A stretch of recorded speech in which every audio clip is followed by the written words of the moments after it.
दोस्तों, भक्त और साधक के जीवन में कई बार ऐसा समय आता है जब समय उन्हें पूरी तरह से तोड़ देता है।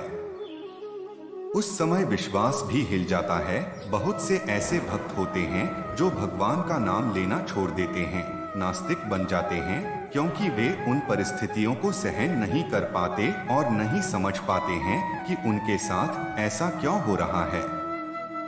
जो लोग भगवान की पूजा पाठ करते हैं, सेवा करते हैं, उनके मन में एक ही बात रहती है कि हमें सुख ही सुख मिलना चाहिए, सब कुछ हमारे अनुसार होना चाहिए, हमारी सभी मनोकामनाएं पूरी होनी चाहिए। लेकिन सवाल यह है कि अगर आप सुख का आनंद लेंगे तो आपके हिस्से के दुख का आनंद कौन उठाएगा। दोस्तों, आज का यह वीडियो बहुत ही महत्वपूर्ण जानकारी देगी कि हमारे लिए परीक्षा कब ली जाती है। जब आपके जीवन में दर्द आएगा तो आपके साथ कुछ घटनाएं जरूर होंगी। उस समय आप खुद को कैसे मजबूत रखना चाहते हैं, आज इस वीडियो में सब कुछ बताया जाएगा। वीडियो शुरू करने से पहले एक छोटी सी रिक्वेस्ट है, अगर आप चैनल पर पहली बार आए हैं तो चैनल को सब्सक्राइब कर लें। दोस्तों, सुख भोगने का असली मजा तो तब आता है जब आपने दुख भोगा हो। जब आपके जीवन में दर्द होता है तब आपको खुशी की असली कीमत पता चलती है। केवल एक भूखा व्यक्ति ही जानता है कि भोजन कितना महत्वपूर्ण है, कितना विशेष है। जिनके तन पर कपड़े नहीं, वे कपड़ों की कीमत जानते हैं। जिनके पास घर नहीं है, वे घर की कीमत जानते हैं। इसलिए जब आपके जीवन में दर्द होता है तब आप खुशी का वास्तविक मूल्य और अनुभव समझते हैं। वैसे तो इस दुनिया में कोई भी व्यक्ति ऐसा नहीं है जिसे सुख और दुख दोनों की प्राप्ति न हुई हो। दुख और सुख सभी कर्मों पर आधारित हैं।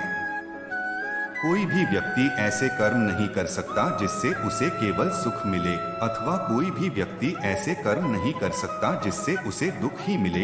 यह कार्य प्राचीन काल से चला आ रहा है। इसलिए कष्ट भी भोगना है और सुख भी भोगना है, यही प्रकृति का नियम भी है। श्री कृष्ण कहते हैं, समय एक सा नहीं रहता।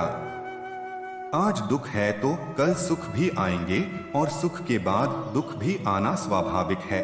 आपको पूरे धैर्य और श्री कृष्ण पर विश्वास के साथ अपना जीवन निर्वाह करना चाहिए। जब तुम भक्ति करते हो और तब भगवान तुम्हारी परीक्षा लेते हैं, तब तुम्हारा परमेश्वर आकर तुम्हारी परीक्षा लेता है, तब तुम्हें समझ नहीं आता कि वह तुम्हारी परीक्षा क्यों ले रहा है। कई लोग जो सिर्फ इसलिए पूजा करते हैं कि उन्हें जीवन में कभी कोई परेशानी न हो, अगर उन्हें कोई छोटी सी भी परेशानी होती है तो वे सीधे भगवान को कोसना शुरू कर देते हैं।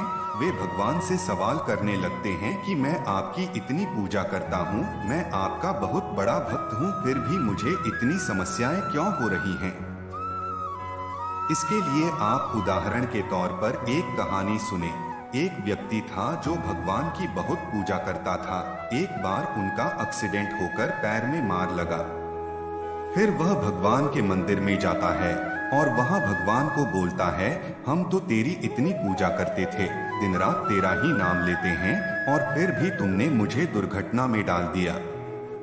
फिर उसी रात भगवान उसके सपने में आते हैं और उसे उस दुर्घटना की पूरी तस्वीर दिखाते हैं और समझाते हुए कहते हैं कि ये कोई आम हादसा नहीं था, यह बहुत ही भयानक दुर्घटना होने वाली थी जिसमें आपकी मृत्यु बिल्कुल निश्चित थी। तो कहीं आपके कर्म, आपकी पूजा, मेरा नाम, ये सब लेने के कारण वो भयानक हादसा एक छोटी सी दुर्घटना में बदल गया। इसके बाद उस व्यक्ति को समझ आता है कि भगवान की वजह से ही वह इतनी बड़ी समस्या से बाहर निकल सका। इसलिए हे मित्रों, जब भी ईश्वर तुम्हारी परीक्षा लेता है तभी वह वास्तव में आपको अपने जीवन में सफल होने के योग्य बनाता है। भगवान दुख कभी कम नहीं करते, नहीं वह आपके जीवन से दुखों को दूर करता है।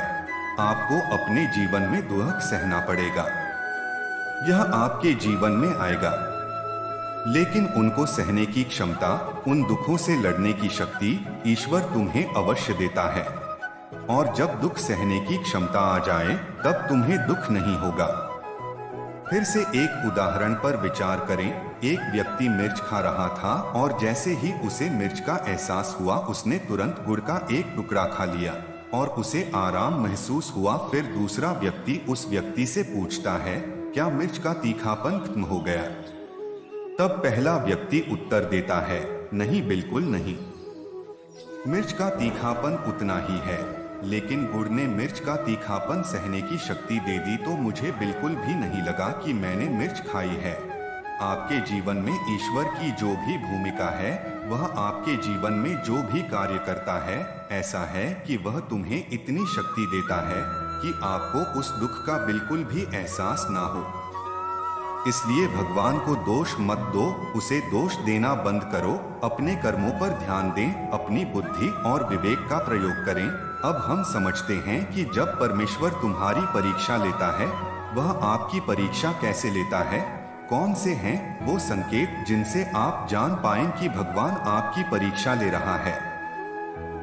जब भगवान आपकी परीक्षा लेते हैं तो कई बार ऐसा होगा, आप खाना खा रहे हैं और अचानक एक शख्स आपके दरवाजे पर आएगा।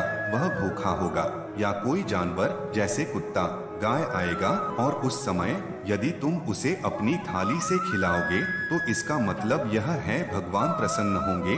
बहुत से लोग उस थाली का खाना नहीं देते, वह घर में से दूसरा खाना उनको देते हैं, लेकिन आपको वही थाली में से उनको खाना देना होगा, क्योंकि ऐसा माना जाता है कि आपने आपके मुंह का निबला दे दिया और ये सबसे बड़ा दान माना जाता है। तो अगर आपको ऐसा कोई संकेत दिखे तो समझो भगवान आपकी परीक्षा ले रहा है।